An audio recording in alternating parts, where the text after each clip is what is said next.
बिस्मिल्लाहिर्रहमानिर्रहीम। अस्सलाम वालेकुम दोस्तों, मैं हूं मोहम्मद सलीम और आप देख रहे हैं हमारे YouTube channel Tech with Urdu की एक और न्यू वीडियो। दोस्तों उम्मीद करता हूं आप बिल्कुल ठीक होंगे।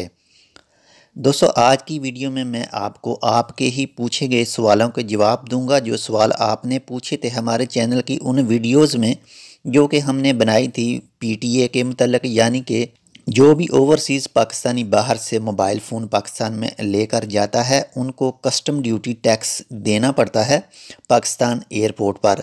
या फिर अगर वो शख्स एक मोबाइल फ़ोन के अलावा अपने साथ कोई दूसरा मोबाइल फ़ोन लेकर जाएगा तो अगर उस शख्स ने अपने उस दूसरे मोबाइल फ़ोन को वेरीफाई नहीं करवाया PTA से तो उनका वो मोबाइल फ़ोन 15 जनवरी के बाद बंद तो नहीं होगा, पर PTA आपके उस मोबाइल फ़ोन को उसी सिम के साथ अटैच कर देगा जो भी सिम उस वक़्त उस मोबाइल फ़ोन में चल रही होगी।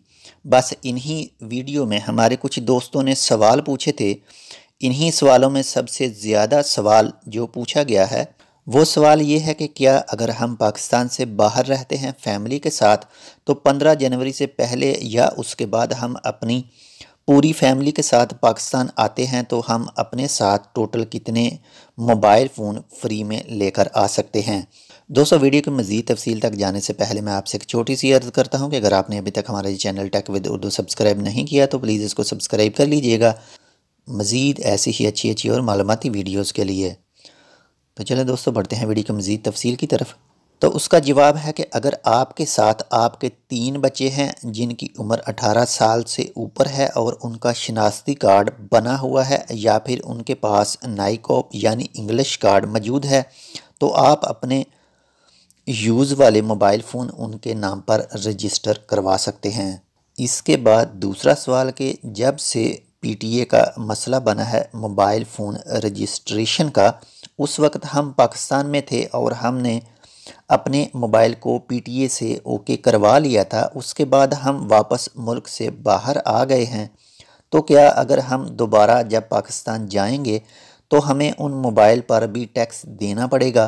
तो भाई सवाल नंबर 2 का जवाब है कि भाई आपको उस मोबाइल पर ड्यूटी टैक्स नहीं देना पड़ेगा।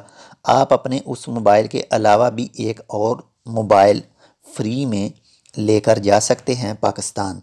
और दोस्तों सवाल नंबर 3 के क्या हम बाहर से टैबलेट ख़रीद करते हैं और उसी टैबलेट में कोई सिम नहीं डाली जाती, हम टैबलेट को सिर्फ वाईफाई पर ही चला सकते हैं, तो क्या हमें इसे भी PTA से वेरीफाई करवाना पड़ेगा? तो दोस्तों इसका जवाब है कि भाई आपको उस टैबलेट को PTA से वेरीफाई करवाने की कोई ज़रूरत नहीं पड़ेगी। जी तो दोस्तों ये थे आज के 3 सवाल जो कि आप हमारी वीडियोस में ज़्यादातर पूछते हैं। उम्मीद करता हूँ आपको इनके जवाब जानकर खुशी होगी। अगर आपको भी ये वीडियो अच्छी लगे तो प्लीज़ इसको अपने दोस्तों के साथ भी शेयर करें। हम मिलेंगे आपसे किसी ऐसी ही दूसरी मालूमाती वीडियो के साथ। तब तक आप अपना बहुत सारा ख्याल रखिएगा। अल्लाह हाफिज़।